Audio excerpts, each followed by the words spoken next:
Hi friends, நம்ம இன்றைக்கி என்ன பார்க்க போகிறோம் அப்படின்னா, ஆரி ஒர்க்குக்கு என்ன மெட்டீரியல் பெஸ்ட்டாக இருக்கும் அப்படிங்கிற வீடியோவோட பார்ட் 2 வீடியோ தான் நம்ம இப்போ பார்க்க போகிறோம். ஏன்னா நான் அந்த வீடியோவுக்கு கீழே பார்த்திங்க அப்படின்னா நிறைய பேர் குர்த்திக்கு எந்த மாதிரி மெட்டீரியல் செட் ஆகும் ஆரி ஒர்க் பண்ணுறதுக்கு, அதுக்கப்புறமா சாட்டின் மெட்டீரியலில் ஆரி ஒர்க் பண்ணலாமா, இந்த மாதிரி நிறைய டவுட்ஸ் அதில் கேட்டிருந்தீங்க. அண்ட் இதே மாதிரி பார்ட் 2 வீடியோ போடுங்க, கொஞ்சம் டிஃப்ரெண்ட் பாயிண்ட் ஆஃப் வியூவில் போடுங்க அப்படின்னு நிறைய பேர் கேட்டிருந்தாங்க. நம்ம அந்த வீடியோ போட்டு கிட்டத்தட்ட ஒரு 1 or 2 இயர்ஸ் இருக்கும். இப்போ பார்த்திங்க அப்படின்னா நம்ம என்ன ஷேர் பண்ணிக்க போகிறோன்னா, நமக்கு இந்த மெட்டீரியலில் தான் ஆரி ஒர்க் பண்ணணும் அப்படிங்கிற மாதிரியெல்லாம் இல்லை இப்போது.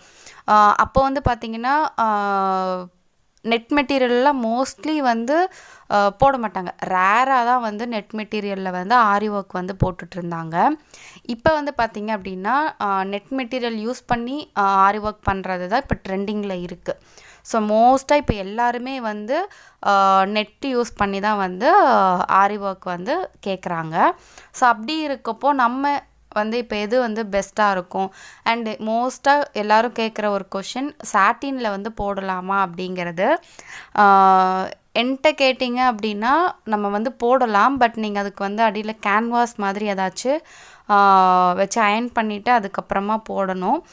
நான் இன்னும் ட்ரை பண்ணினதில்லை. எனக்கு ஒரு ஐடியா, நான் அதை உங்களுக்கு ஷேர் பண்ணிக்கிறேன். கேன்வாஸ் மாதிரி ஏதாவது இருக்குது அப்படின்னா நீங்கள் அந்த உங்களுக்கு பார்த்திங்கன்னா கொஞ்சம் மெல்லிஸாக கிடைக்கும். மெஷின் எம்ப்ராய்டரிக்கெல்லாம் நம்ம பேக் சைடு வச்சு நம்ம போடுவோம் இல்லையா, உங்களுக்கு தெரியும். ஸோ அந்த மாதிரி கேன்வாஸ் வாங்கிட்டு அயன் பண்ணி நீங்கள் சாட்டின் மெட்டீரியலுக்கு நீங்கள் ஆரி ஒர்க் போட யூஸ் பண்ணலாம். ஏன்னா சாட்டின் மெட்டீரியல் பார்த்திங்கன்னா உங்களுக்கு அதுலேயே குவாலிட்டி வைஸ் பார்த்து வாங்கிக்கோங்க. அதில் நிறைய குவாலிட்டி இருக்குது. அண்ட் அது உங்களுக்கு ஈஸியாக டேமேஜ் ஆகக்கூடிய ஒரு மெட்டீரியல். நீங்கள் ஸ்டிச் பண்ணும்போதே பார்த்திங்க அப்படின்னா உங்களுக்கு நிறைய நூல் பிரிஞ்சு வரும், ரொம்ப ஈஸியாக பிரிஞ்சு வந்துடும். அதே போல் அந்த நூல் இலைகள் பார்த்திங்க அப்படின்னா நீங்கள் கையால் நகர்த்தினாலே அது நகுந்துடும். ஸோ அந்த மாதிரி தான் உங்களுக்கு சாட்டின் மெட்டீரியல் இருக்கும். அதனால் அந்த சாட்டின் மெட்டீரியலில் ஒர்க் பண்ணணும் அப்படின்னா ஒரு கேன்வாஸ் ஒன்று வச்சு அயன் பண்ணிவிட்டு அதுக்கப்புறமா நீங்கள் ஒர்க் பண்ணி பாருங்கள். பட் எடுத்தோடனே ப்ளவுஸில் ட்ரை பண்ணாதீங்க. நீங்கள் சாம்பிள் ஒன்று ட்ரை பண்ணி பார்த்துட்டு அதுக்கப்புறமா ஒர்க் பண்ணி பாருங்கள். ஏன்னா நான் இன்னும் ஒர்க் பண்ணி பார்க்கல. நான் கூடிய சீக்கிரம் நான் அதுவும் சாட்டின் மெட்டீரியலில் எப்படி ஒர்க் பண்ணுறதுங்கிற வீடியோவும், அதை காட்டில் எப்படி ஃபிக்ஸ் பண்ணுறதுங்கிற வீடியோவும் நான் கூடிய சீக்கிரம் நான் அப்லோட் பண்ணுறேன். இப்போதைக்கு நிறைய பேர் ரிப்பீட்டடாக கேட்டனால ஜஸ்ட் ஒரு ஐடியா மாதிரி கொடுத்துர்லாம். ஏன்னா நானும் ஒர்க் பண்ணாததுனால எனக்கு தெரியல கன்ஃபார்மாக. ஸோ நீங்கள் இதை இந்த மாதிரி ட்ரை பண்ணி பாருங்கள். அண்ட் நெக்ஸ்ட்டு பார்த்திங்கன்னா எல்லாமே நம்ம சில்க் காட்டன் அந்த மாதிரி மெட்டீரியல்ஸ் தான் நம்ம யூஸ் பண்ணுறோம். சில்க் காட்டன் கூட நம்ம என்ன பண்ணுறோன்னா நெட் மெட்டீரியல்ஸ் பேக் நெக்கெல்லாம் பார்த்திங்க அப்படின்னா நார்மல் நெக்கே வைப்போம். அந்த நெக்கை க்ளோஸ் பண்ணுற மாதிரி நெட் மெட்டீரியல் கொடுத்து அதில் நம்ம ஒர்க் பண்ணுறோம். ஸோ அந்த மாதிரி நிறைய டிசைன்ஸ் இப்போது நிறைய பேர் விரும்பி அதை கேட்குறாங்க. அண்டு ஸ்லீவ்ஸில் பார்த்திங்க அப்படின்னாலுமே ஹாஃப் நம்ம சில்க் காட்டனோ இல்லை நம்ம என்ன மெட்டீரியல் யூஸ் பண்ணுறோமோ அதுவும், மீதி ஏதாவது ஒரு போர்ஷன்ஸ் டிரான்ஸ்பரண்ட்டாக இருக்க மாதிரி பேட்ச் ஒர்க்ஸ் மாதிரியெல்லாம் இப்போது நெட்டு வச்சு எம்ப்ராய்டரி ஒர்க் பண்ணுறாங்க. ஸோ அது நம்ம நெட் மெட்டீரியலையும் யூஸ் பண்ணி நம்ம இப்போ ஆரி ஒர்க்ஸ் போடுறது ட்ரெண்ட் ஆகிடுச்சு. அண்ட் அடுத்து பார்த்திங்க அப்படின்னா குர்த்திக்கு என்ன மாதிரி மெட்டீரியல் யூஸ் பண்ணலாம், அதாவது ஆரி ஒர்க்குக்கு என்ன மாதிரி மெட்டீரியல்ஸ் யூஸ் பண்ணலாம் அப்படின்னு கேட்டிருந்தீங்க.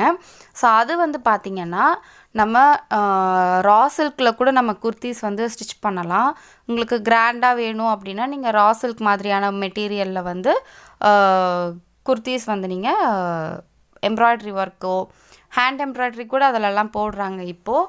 அண்ட் அது கூட ஆரி ஒர்க் நம்ம பண்ணலாம், த்ரெட் ஒர்க்ஸ் எதுனாலும் பண்ணலாம். ஸோ ரா சில்க் குர்த்திக்கு நல்லாயிருக்கும். அண்ட் அடுத்து பார்த்திங்கன்னா நம்ம கொஞ்சம் உங்களுக்கு அந்த ஷைனிங் எஃபெக்ட் கொடுக்கக்கூடிய என்ன மெட்டீரியல் வேணுக்குனாலும் நம்ம யூஸ் பண்ணிக்கலாம். இந்த மாதிரி பார்த்திங்கன்னா ஸ்லப் காட்டனில் கூட இருக்கும். அதெல்லாம் நம்ம ஹேண்ட் எம்ப்ராய்டரி யூஸ் பண்ணி ஸ்டிச் பண்ணலாம் ஒர்க்கு. அதுவும் நல்லாயிருக்கும். அண்டு நம்ம நார்மலாக குர்த்தீஸ்க்கு வந்து நம்ம என்னென்னலாம் மெட்டீரியல்ஸ் யூஸ் பண்ணுறோமோ அதில் மேக்ஸிமம் நம்ம வந்து இது பண்ணலாம். அண்டு மெயினாக ஆர்கான்ஸாவில் வந்து இந்த சீக்வன்ஸ் ஒர்க் பண்ணுறதெல்லாம் இப்போ கொஞ்சம் நல்லா ட்ரெண்டிங்காக இருக்குது. ஸோ அது வந்து நம்ம பண்ணிக்கலாம். ஆர்கான்ஸாவில் வந்து ப்ளவுஸுக்குமே இப்போல்லாம் ஆர்கான்ஸா சாரீஸ் வர்றதுனால ஆர்கான்ஸா ப்ளவுஸ்லேயும் வந்து நம்ம ஒர்க் பண்ணிக்கலாம். ஏதாச்சும் இப்போ பிளெயினாக இருக்குது அப்படின்னா நீங்கள் அதுக்கு தகுந்த மாதிரி நீங்கள் உங்களுக்கு என்ன டிசைன்ஸ் வேணுமோ போடலாம்.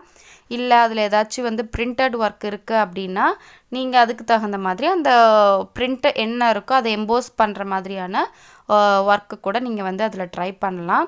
ஸோ இந்த மாதிரி நம்ம டிஃப்ரெண்ட் மெட்டீரியல்ஸ் வந்து நம்ம இப்போது ஆரி ஒர்க் ஆகட்டும், ஹேண்ட் எம்ப்ராய்டரி ஆகட்டும், இல்லை மெஷின் எம்ப்ராய்டரி ஆகட்டும், எல்லாத்துக்குமே நம்ம வந்து இப்போது எல்லா டைப்பான மெட்டீரியல்ஸுமே யூஸ் பண்ணுறோம். ஸோ அதுக்கு தகுந்த ஒர்க்கு வந்து நம்ம போட்டாலே போதும். ஸோ உங்களுக்கு இப்போ வந்து இதில் மேக்ஸிமம் டவுட் வந்து கிளியர் ஆகிருக்கும். அண்ட் வேறு ஏதாச்சும் டவுட்ஸ் இருந்துச்சுன்னா கமெண்ட் பண்ணுங்கள். அண்ட் இந்த வீடியோ பிடிச்சிருந்துச்சுன்னா லைக் பண்ணிக்கோங்க, மறக்காமல் சப்ஸ்கிரைப் பண்ணிக்கோங்க. அண்ட் தேங்க்ஸ் ஃபார் வாட்சிங்.